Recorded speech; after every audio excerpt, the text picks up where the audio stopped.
My dear friend Ethan, remarked Julian Croft as we sat by the fireplace in his downtown apartment, real life is infinitely more peculiar than anything our imagination could conjure. I'm not so sure about that, I countered. The stories you read in the news are rarely that interesting. In fact, they're usually quite predictable. That, said Croft, is because the news simply echoes the official statements of police and public officials. I assure you, there is nothing as unnatural and strange as the seemingly commonplace. I know, I replied, that your cases are always fascinating. But let's take a look at today's paper. I picked up the newspaper and began to read an article about a husband who had been cruel to his wife. I don't even need to finish this, I said, but I'm willing to bet the man had a secret girlfriend, a drinking problem, and that he started hitting his wife. I'm also sure there's a sympathetic sister or a kind landlady involved somewhere. You've chosen a poor example, Ethan, because I actually consulted on this very case. The man, a Mr.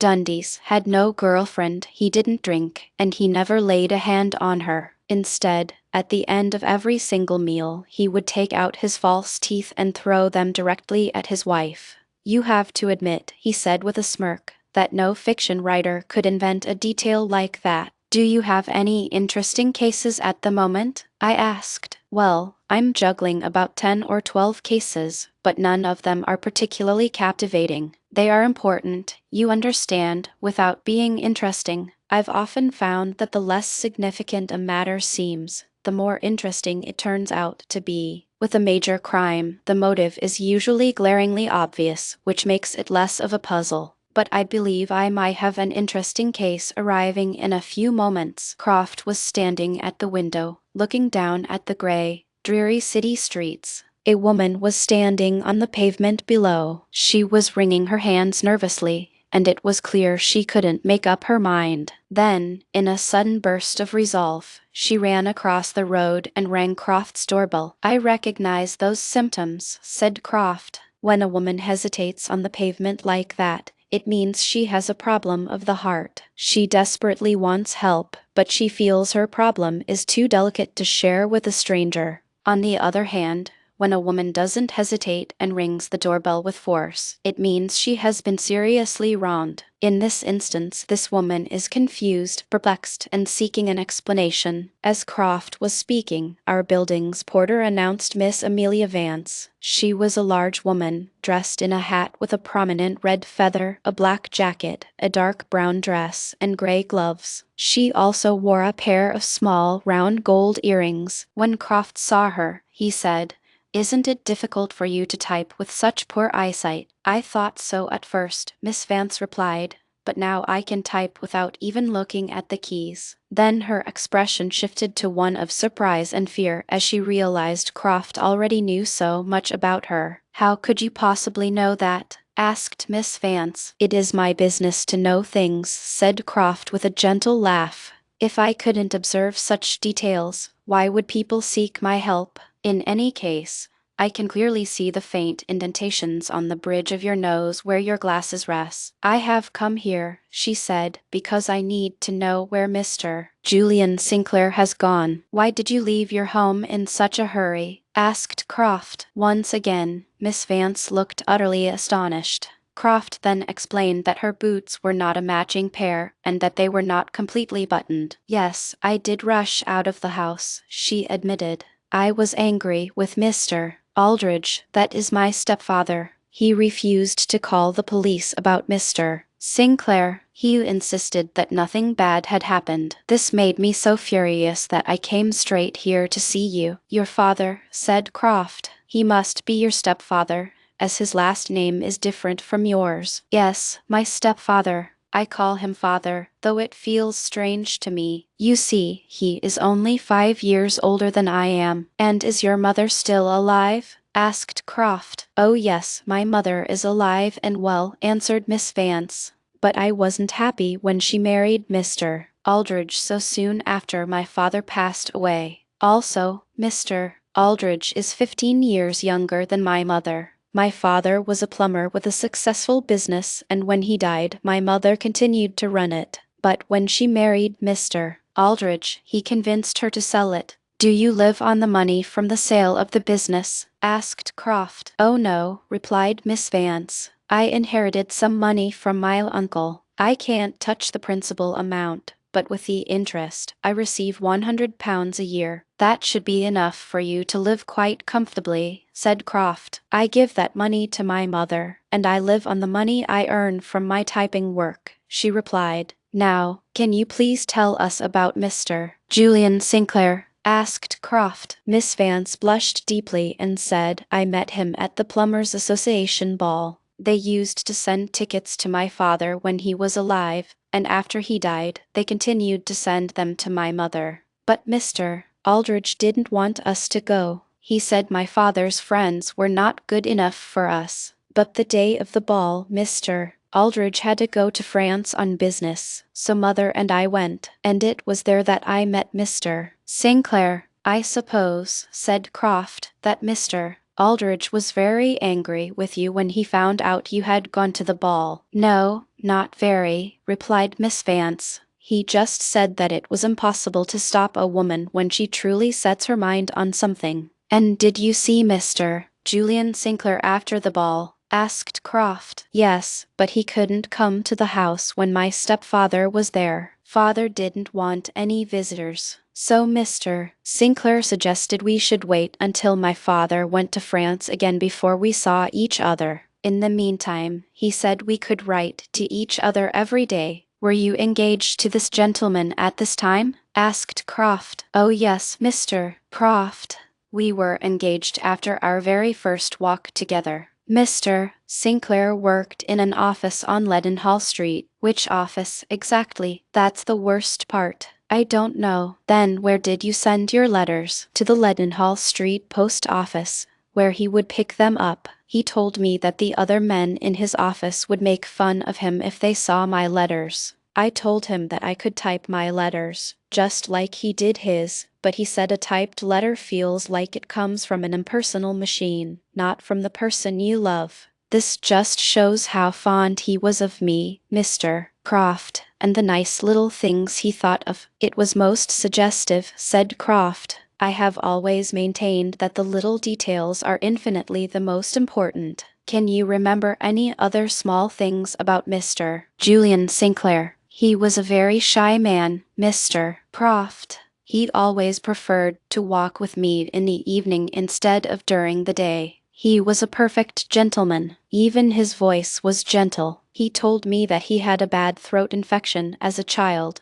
so he had to speak in a whisper. He always wore elegant clothes. His eyes were weak, just like mine, and he wore dark glasses to protect them from the sun. Well, what happened when Mr. Aldrich returned to France? Asked Croft. Mr. Sinclair came to my house and said that we should get married before father returned. He was very serious and made me put my hand on the Bible and promise that I would always love him. Mother agreed with him completely. She liked him from the very beginning, even more than I did. When they started talking about getting married within the week, I asked them if I should ask my father first. They both said no. I, however, didn't want to do anything in secret, so I wrote to my father at his business address in France. But the letter was returned to me on the very day of the wedding. It missed him. Then, yes, sir. He had already started back to England just before the letter arrived in France. That was unfortunate. Your wedding was planned for the Friday of that week, then. Was it to be in a church? Yes, sir, but very quietly. On the day of the wedding, Julian came in a handsome taxi to take my mother and me to the church.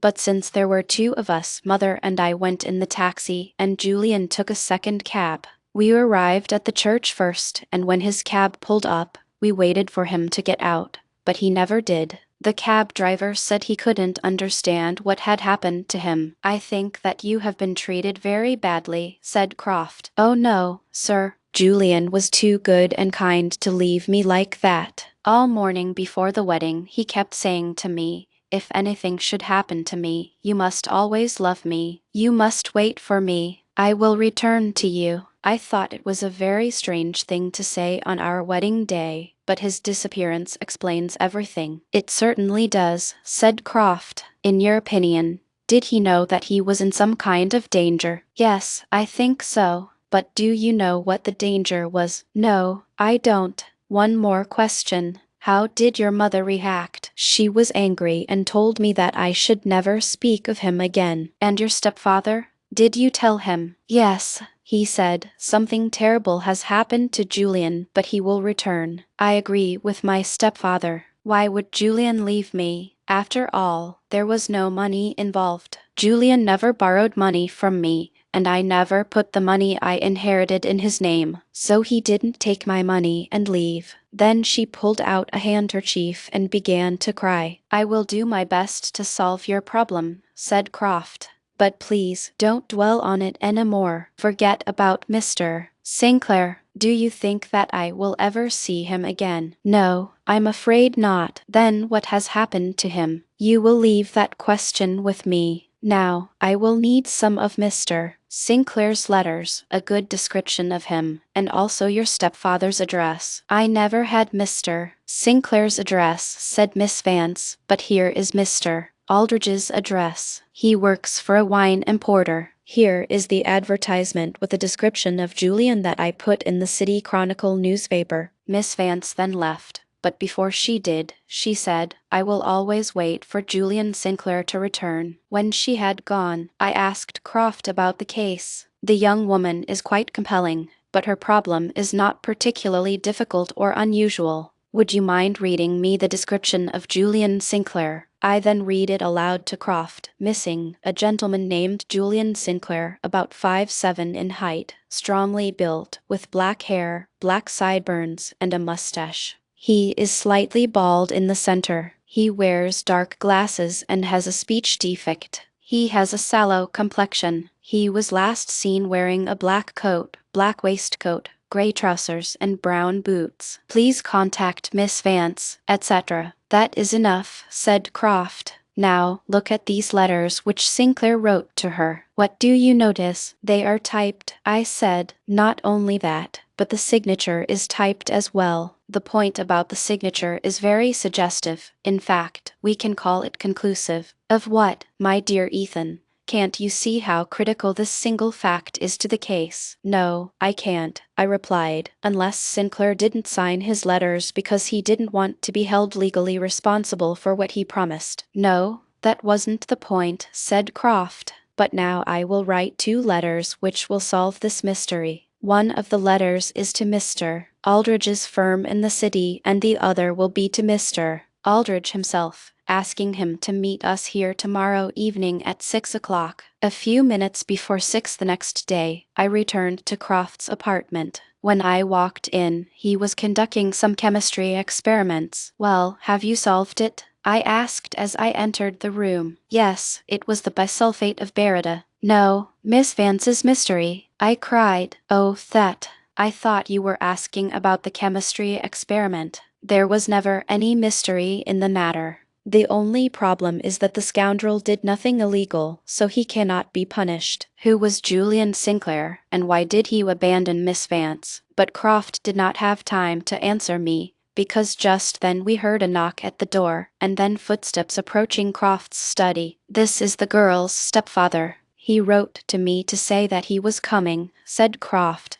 The man who entered the room was strongly built, with a sallow complexion, but no sideburns or mustache. He looked at us with a pair of penetrating gray eyes and was wearing a black top hat. Good evening, Mr. James Aldridge, said Croft. I believe this is the typed letter you wrote to me confirming your arrival. Yes, sir. I am sorry that Miss Vance has troubled you with this little problem. Also, I don't like other people knowing about our family's misfortune. In any case, I don't think you will ever find this Julian Sinclair. On the contrary, said Croft quietly, I'm almost certain that I will find him. Mr. Aldridge started violently and dropped his gloves. I am happy to hear that, he said. It is a curious thing, remarked Croft, that a typewriter is just as distinctive as a person's handwriting. For example, in this letter of yours, I can see that this part of the E key has a slight defect. There are also 14 other unique characteristics of your particular typewriter. We write all the letters in the office with that typewriter, said Mr.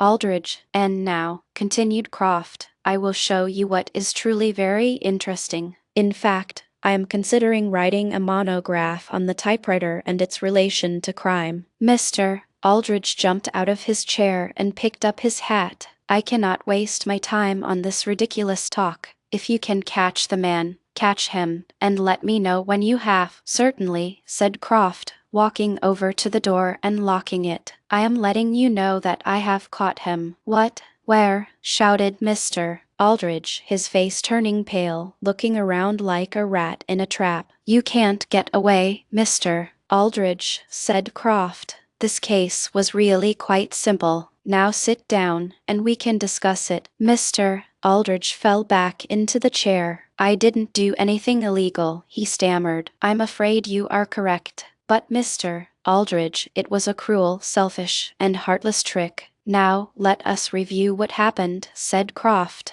Then he sat down and began to speak. A man marries a woman older than himself for her money. He can also use the money of her daughter, as long as the daughter lives with him and her mother. The daughter has a considerable fortune, so it is important not to lose access to it. But the daughter is a friendly and affectionate young woman, so it is clear she will soon find a husband. At first, this man, the stepfather, tells the daughter that she cannot go out, but this will not solve the problem forever. Then one day, the daughter says she wants to go to a ball. What does the clever stepfather do then? With the help of his wife, he disguises himself. He wears dark glasses and puts on a fake mustache. Then he changes his voice, speaking very softly. He is even more certain his plan will work because the girl is nearsighted. Then, at the ball, this man keeps other potential suitors away by becoming the girl's lover himself. It was just a joke at first, groaned Mr.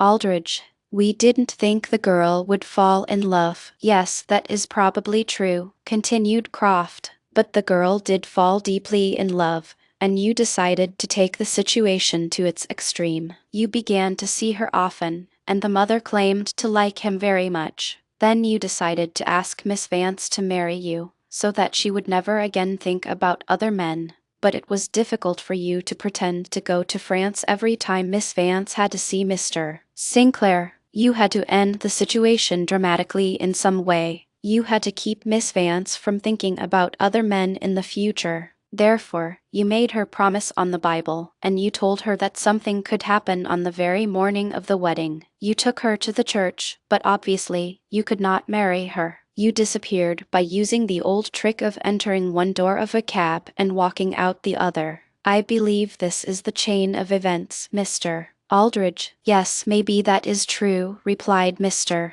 Aldridge, but I did not do anything illegal. And now you are breaking the law because you will not let me leave this room. You are right. You did not do anything illegal, said Croft as he unlocked and opened the door. But you truly deserve to be punished, and I have a strong desire to do it. Then Croft picked up a heavy letter opener from his desk, but Mr. Aldridge scrambled out of the door and down the stairs, fleeing from the house. Now, he certainly is a cold-blooded scoundrel, said Croft, laughing. That fellow will continue committing worse and worse crimes until he does something truly terrible and ends up on the gallows. In any case, this case had some interesting points. I cannot completely follow your reasoning in this case, I said. Well, it was clear from the start that Mr. Julian Sinclair had a very strong reason for his actions, and that the only person who could truly profit from the situation was the stepfather. He wanted to keep control of her £100 a year. Then it was very suggestive that Mr.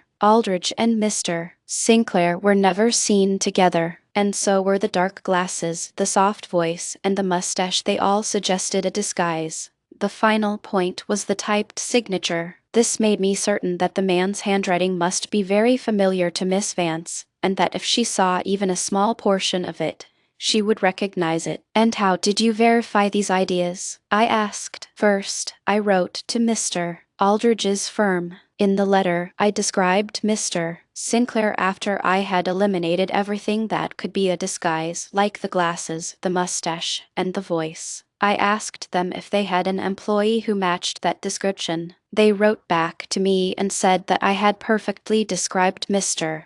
James Aldridge. Then, I wrote to Mr. Aldridge to invite him here, and as I expected, he typed his reply to me. I then compared his letter with the letters from Mr. Sinclair. And what of poor Miss Vance? I asked. If I tell her the truth, she will not believe me, replied Croft. Perhaps you remember the old Persian saying, "It is dangerous to take a tiger cub from its mother, and it is just as dangerous to take a delusion from a woman."